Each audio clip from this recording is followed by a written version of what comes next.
ನಮಸ್ಕಾರ. ಇಂದಿನ ಈ ವಿಶೇಷ ವಿಶ್ಲೇಷಣೆಗೆ ಸ್ವಾಗತ.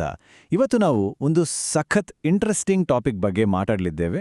ಅದೇನಪ್ಪ ಅಂದ್ರೆ, ನಮ್ಮ ಸಿಲಿಕಾನ್ ವ್ಯಾಲಿ ಬೆಂಗಳೂರಿನಲ್ಲಿ 2026ರ ಈ ಟೈಮ್ನಲ್ಲಿ ಸ್ವಂತ ಉದ್ಯಮವನ್ನ ಹೇಗೆ ಶುರು ಮಾಡೋದು ಅನ್ನೋದರ ಕಂಪ್ಲೀಟ್ ಸ್ಟೆಪ್ ಬೈ ಸ್ಟೆಪ್ ಗೈಡನ್ನ ನೋಡೋಣ.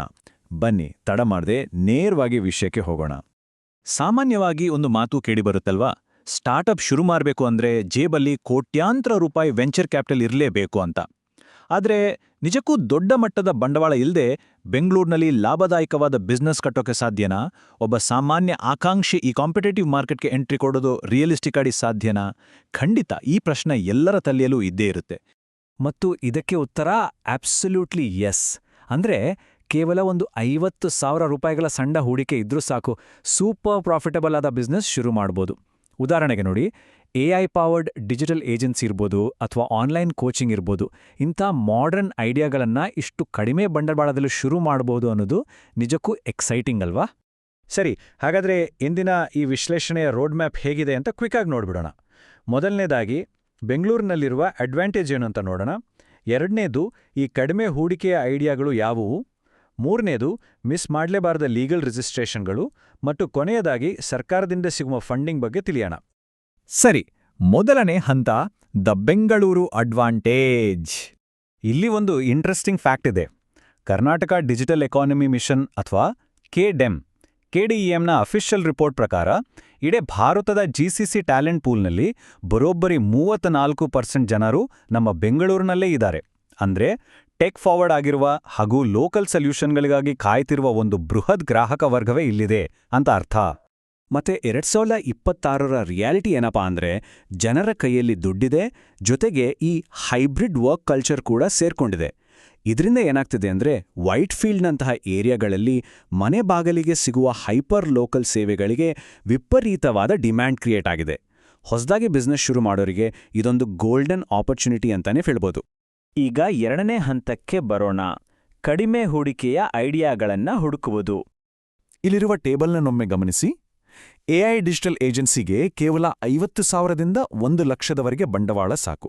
ಇದು SME ಆಡ್ಸ್ ಮೂಲಕ ಆದಾಯ ತರುತ್ತೆ. ಹಾಗೆಯೇ ಸ್ಪೆಷಾಲಿಟಿ ಕ್ಲೌಡ್ ಕಿಚನ್ ಅಂದ್ರೆ ಈ ವೀಗನ್ ಅಥವಾ ಕೀಟೋ ಡಯಟ್ ಊಟ ಒದಗಿಸುವ ಬಿಸ್ನೆಸ್, ಇದಕ್ಕೆ 1ರಿಂದ 3 ಲಕ್ಷ ಬೇಕಾಗ್ಬೋದು.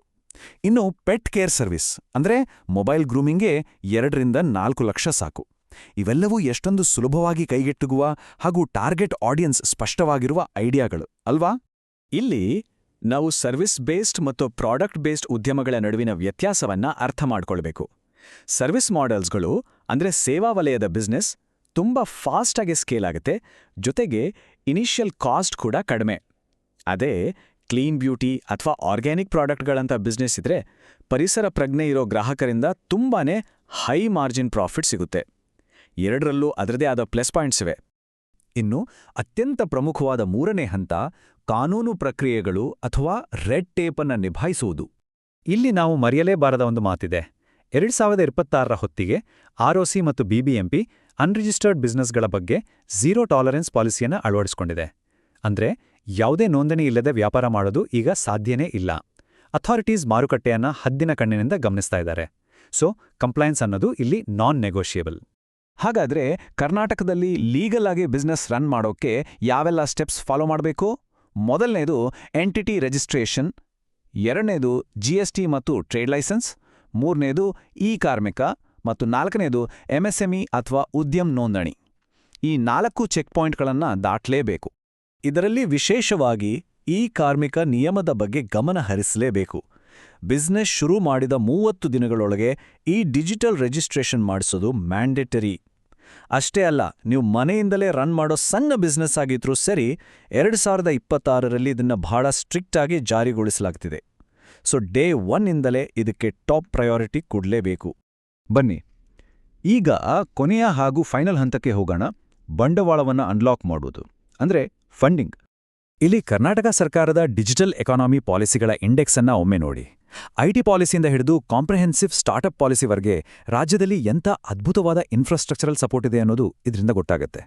ಸರ್ಕಾರವೇ ಒಂಥರ ಮೆಂಟರ್ ತರ ನಿಂತು ಹೊಸ ಉದ್ಯಮಿಗಳಿಗೆ ಬ್ಯಾಕಪ್ ಕೊಡ್ತಾ ಇದೆ. ಈ ಫಂಡಿಂಗ್ ಸ್ಕೀಮ್ಸ್ ಅಂತೂ ನಿಜಕ್ಕೂ ಗೇಮ್ ಚೇಂಜರ್ಸ್. ನೋಡಿ, ಮುದ್ರಾ ಸಾಲದ ಅಡಿಯಲ್ಲಿ ಯಾವುದೇ ಕೊಲ್ಯಾಟ್ರಲ್ ಅಂದ್ರೆ ಅಡಮಾನ ಇಲ್ಲದೆಯೇ 10 ಲಕ್ಷದವರೆಗೆ ಲೋನ್ ಸಿಗುತ್ತೆ. ಇನ್ನು ಮ್ಯಾನುಫ್ಯಾಕ್ಚರಿಂಗ್ಗೆ ಪಿಎಂಇಜಿಪಿ ಅಡಿಯಲ್ಲಿ 15-35% ಸಬ್ಸಿಡಿ ಇದೆ. ಐಡಿಯಾ ಟು ಪಿಒಸಿ ಮೂಲಕ 50 ಲಕ್ಷದವರೆಗೆ ಗ್ರಾಂಟ್ ಸಿಗ್ಬೋದು. ಹಾಗೆ ಎಲಿವೇಟ್ ವುಮೆನ್ ಅಂತ ಮಹಿಳಾ ಉದ್ಯಮಿಗಳಿಗಾಗಿಯೇ ಸ್ಪೆಷಲ್ ಸಪೋರ್ಟ್ ಕೂಡ ಇದೆ. ಆಪರ್ಚುನಿಟೀಸ್ ಹೇರಳವಾಗಿವೆ ಅಲ್ವಾ? ಇನ್ನು 2025-26 ಆರ್ಥಿಕ ವರ್ಷದ ಡೇಟಾ ನೋಡಿದ್ರೆ ಬರೋಬ್ಬರಿ 600 ಕೋಟಿ ರೂಪಾಯಿಗಳ ಬೃಹತ್ ವೆಂಚರ್ ಫಂಡನ್ನು ಸರ್ಕಾರ ಅಲೋಕೇಟ್ ಮಾಡಿದೆ. ಇದರಲ್ಲಿ 50% ಸಿಡ್ಬಿ ಫಂಡ್ಗೆ, 33.3% ಲೀಪ್ ಆಕ್ಸಲರೇಟರ್ಗೆ ಮತ್ತು 16.7% ಡೀಪ್ ಟೆಕ್ಕಿಗೆ ಹೋಗ್ತಿದೆ. ಸರ್ಕಾರ ತನ್ನ ದುಡ್ಡನ್ನು ಎಲ್ಲಿ ಪಂಪ್ ಮಾಡ್ತಿದೆ ಅಂತ ಈ ಬ್ರೇಕ್ಡೌನ್ನಿಂದ ನಮಗೆ ಕ್ಲಿಯರ್ ಆಗಿ ಗೊತ್ತಾಗತ್ತೆ. ಮತ್ತು ಇಲ್ಲೊಂದು ಸಖತ್ ಇನ್ಸ್ಪೈರಿಂಗ್ ಫ್ಯಾಕ್ಟ್ ಇದೆ. ಆ ಡೀಪ್ ಟೆಕ್ ವೆಂಚರ್ ಕ್ಯಾಪಿಟಲ್ ಫಂಡ್ನ 100 ಕೋಟಿ ರೂಪಾಯಿಗಳಲ್ಲಿ ಎಕ್ಸಾಕ್ಟಾಗಿ 25% ಹಣವನ್ನು ಕೇವಲ ಮಹಿಳಾ ನೇತೃತ್ವದ ಸ್ಟಾರ್ಟ್ಅಪ್ಗಳನ್ನು ಎಂಪವರ್ ಮಾಡೋದಕ್ಕೆ ಅಂತಲೇ ಮೀಸಲಿಡಲಾಗಿದೆ. ಇದು ನಿಜಕ್ಕೂ ಒಂದು ಅದ್ಭುತವಾದ ಹೆಜ್ಜೆ. ಸೊ ಎಲ್ಲ ಅಂಶಗಳನ್ನ ಒಟ್ಟಿಗೆ ಸೇರಿಸಿ ನೋಡಿದ್ರೆ 2026ರ ಪ್ಲೇಬುಕ್ ಸಿಂಪಲ್ ಆಗಿದೆ. Start small, stay compliant and scale up. ಅಂದ್ರೆ ಸಣ್ಣದಾಗಿ ಶುರು ಮಾಡಿ ನಿಯಮಗಳನ್ನ ಚಾಚೂ ತಪ್ಪದೆ ಪಾಲಿಸಿ, ಆಮೇಲೆ ಬೆಳೆಸಿ. ಹೈಪರ್ ಲೋಕಲ್ ಪ್ರಾಬ್ಲಮ್ಸ್ ಅನ್ನ ಸಾಲ್ವ್ ಮಾಡ್ತಾ ಸರ್ಕಾರದ ಈ ಸ್ಕೀಮ್ಗಳನ್ನ ಸರಿಯಾಗಿ ಯೂಸ್ ಮಾಡ್ಕೊಂಡ್ರೆ ಬೆಂಗಳೂರಿನಲ್ಲಿ ಸಕ್ಸಸ್ ಖಂಡಿತ.